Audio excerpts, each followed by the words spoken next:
Salut à tous, la team OL, ton même show pour Lyon Fan TV. Très heureux les gars de vous retrouver pour une nouvelle vidéo. J'espère que tout le monde va bien, que vous allez attaquer le week-end comme il se faut.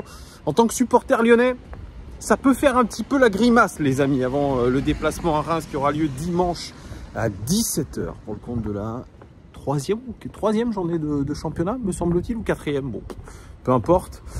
Bref, en tout cas, nous, on attaque le week-end un petit peu avec la gueule de bois. C'est le moins qu'on puisse dire, les amis, puisque Lucas Paqueta à West Ham, c'est fait. C'est fait. Bref, avant toute chose, les amis, comme d'habitude, le pouce, très important pour référencer au mieux la chaîne, et l'abonnement pour ceux qui ne sont pas abonnés. Même, mettez même la cloche, ça peut être hyper intéressant aussi d'avoir toutes les notifications de notre chaîne. Alors, ça fait 2-3 vidéos que je vous en parle de Paqueta. Alors que la semaine dernière, tout le monde imaginait que Paqueta allait rester à l'Olympique Lyonnais, que Manchester City n'allait pas récupérer notre joyau parce que Bernardo Silva restait au club. Et là, les choses ont changé, se sont accélérées. Il y a eu déjà les premières rumeurs annonçant Paqueta du côté de Newcastle avec son pote Bruno Guimaraes. Et finalement, c'est West Ham qui a coiffé tout le monde au poteau. Peut-être qu'il y avait d'autres prétendants, en tout cas on ne le sait pas, mais c'est West Ham qui s'est positionné sur Lucas Paqueta. Une première offre insatisfaisante à hauteur de 40 millions et puis les positions se sont ajustées et là l'équipe, Fabrizio Romano, tous les spécialistes du mercato maintenant peuvent le dire. West Ham a mis ce qu'il fallait pour Lucas Paqueta, à savoir 60 millions d'euros bonus compris. Ça c'est voilà, plus petit pourcentage à la revente. Lucas Paqueta va signer à West Ham probablement demain, visite médicale demain matin.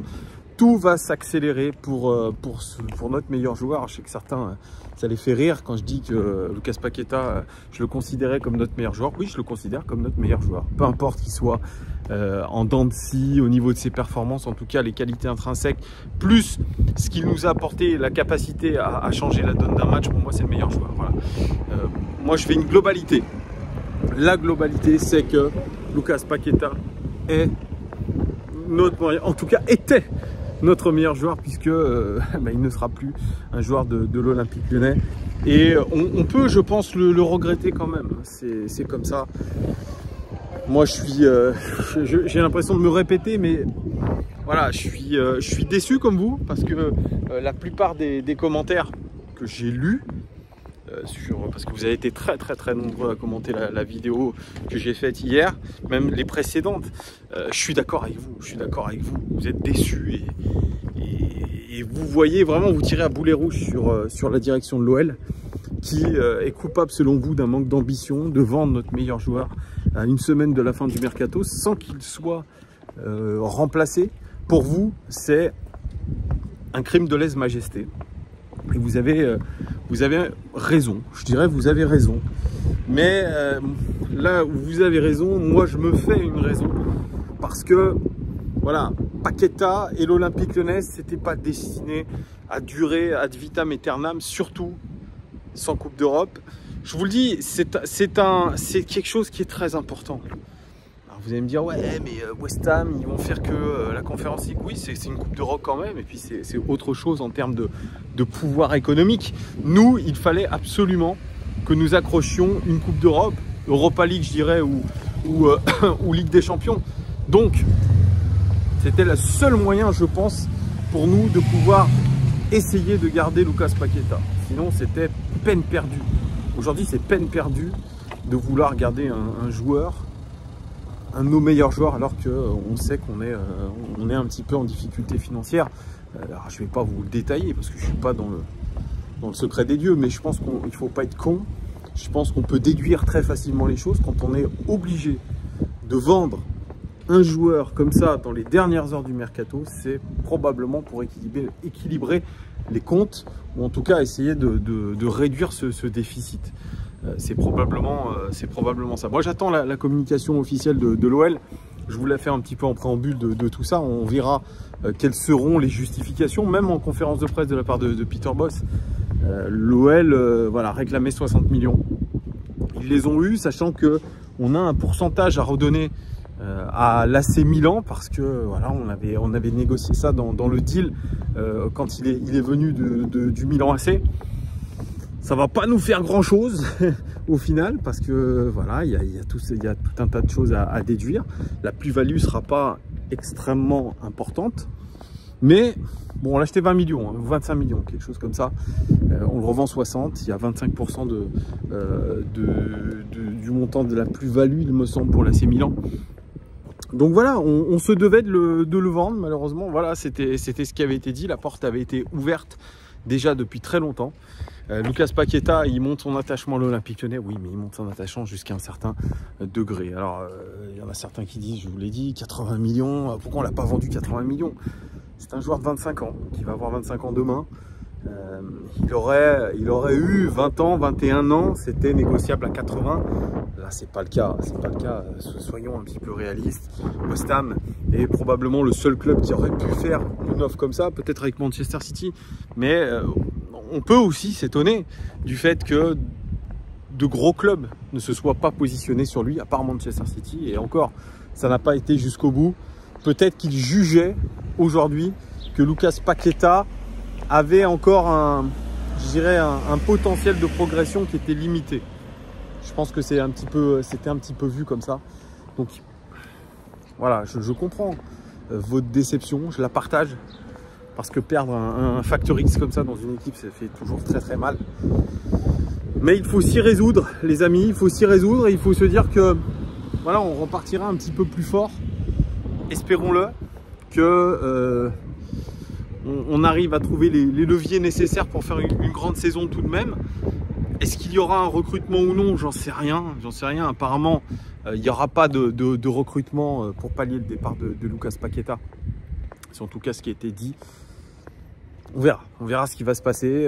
Moi, j'attends d'avoir quelques éléments de la part du club. Qu'est-ce qu'ils vont nous dire, nous raconter un petit peu pour justifier le départ de Lucas Paqueta. En tout cas, c'est vrai qu'il y a une certaine grogne chez les supporters, mais il faut arrêter de rêver. Et je pense qu'il y a, vous le savez maintenant, le discours présidentiel, toutes ces conférences de presse, les interviews de Jean-Michel Aulas, ces messages sur les réseaux sociaux, l'arrivée de John Textor aussi, c'est tout de la poudre aux yeux.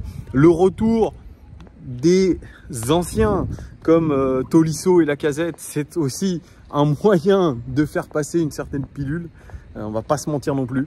Il y a eu un investissement conséquent qui a été fait sur Tolisso et Lacazette. C'est encore une fois pour amortir un petit peu le choc au niveau des supporters. Voilà, on sait que les supporters, ils ont la grogne facile. On sait que les réseaux sociaux aujourd'hui, ça fait beaucoup de choses. Donc, évidemment, au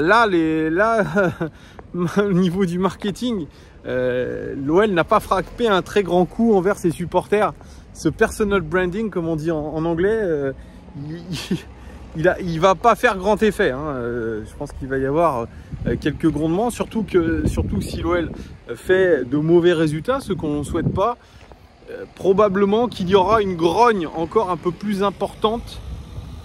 Donc, l'OL a tout intérêt à très bien débuter son championnat et à faire de grosses performances quand il va falloir le faire, notamment dans les gros matchs. Parce qu'il y a les matchs contre le PSG qui arrivent, le match contre Monaco qui arrive aussi en septembre. Il va falloir vraiment mettre les bouchées doubles, les amis.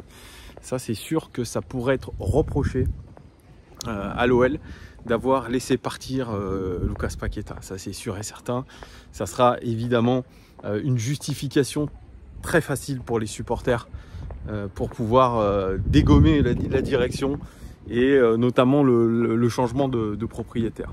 Et ça, c'est encore une autre question. Donc voilà, épilogue, fin du feuilleton de Lucas Paqueta.